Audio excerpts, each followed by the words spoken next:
Baik, Bismillahirrahmanirrahim. Assalamualaikum warahmatullahi wabarakatuh. Alhamdulillah, Rabbil Alamin. Wassalatu wassalamu ala sayyidil anbiya mursalin wa ala alihi wa ashabihi ajma'in, amma ba'd. Dear brothers and sisters, today we are going to reflect and speak about Surah Al-Kafirun, Surah in 109 in Al-Quran Al-Karim.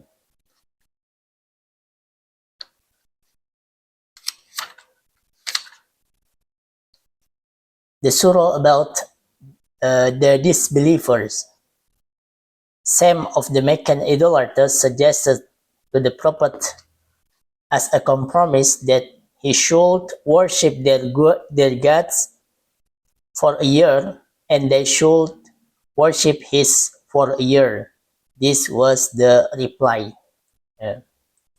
So, Surah Al-Kafirun was revealed in Makkah, a time that when Quraysh attempted to compromise religious principle in order to preserve social harmony and political power.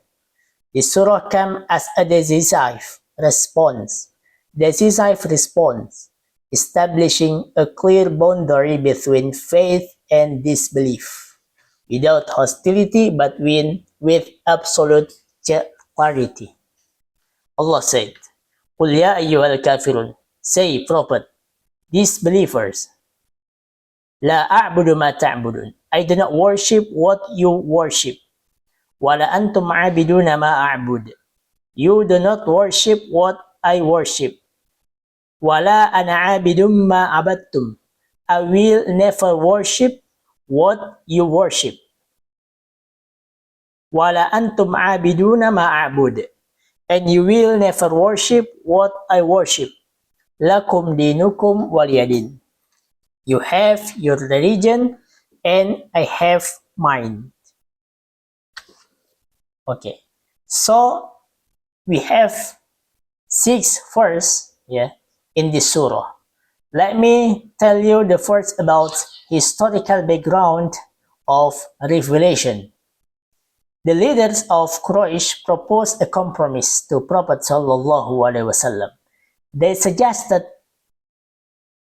that the Prophet Sallallahu Alaihi Wasallam worship their idols for 1 year, and in return, they would worship Allah for another year.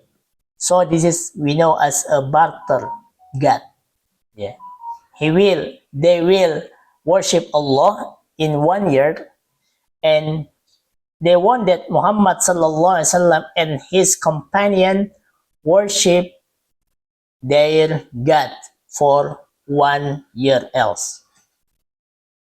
Ibn Kathir said, this surah was revealed in response to the disbelievers who sought to mix truth with falsehood. The first is, say, Ya ayyuhal kafirun, O disbeliever, is descriptive, not insulting. It identifies a theological position, not a personal attack, because Allah said, Qul ya ayyuhal kafirun.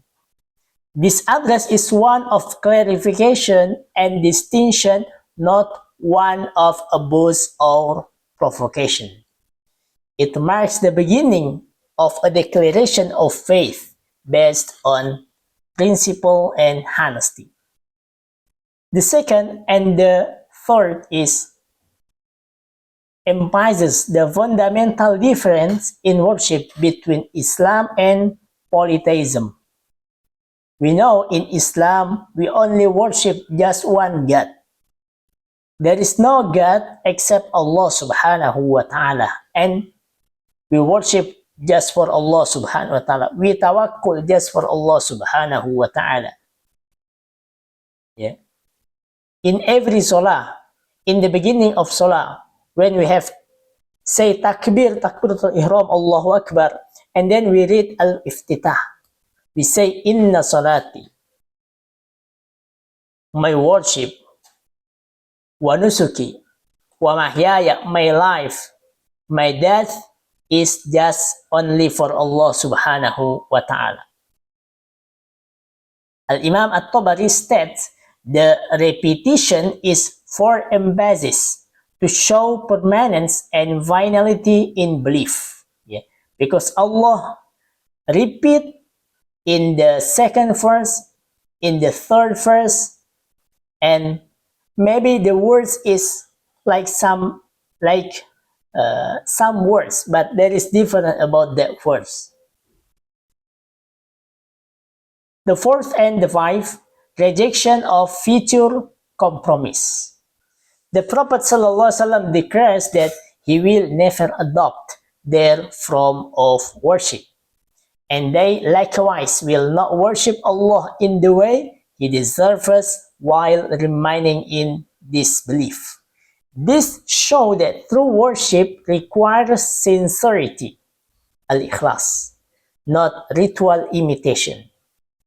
Fakhruddin Ar-Razi said, comments, worship without sincere belief is not worship in the sight of Allah subhanahu wa ta'ala. The last verse, Allah said, Lakum dinukum waliyadin. Yeah. For you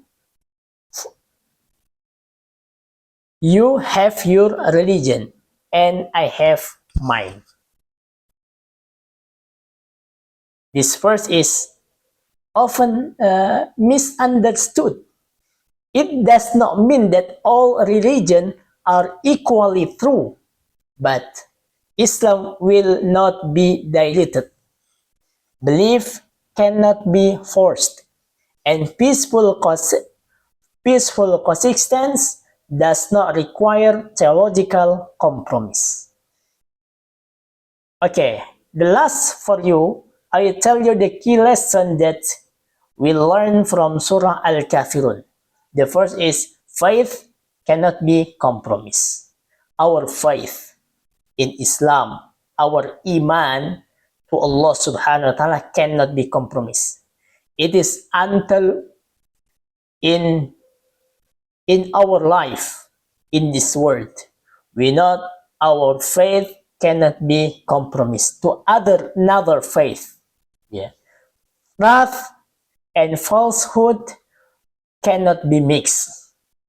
The second is clarity is not hostility.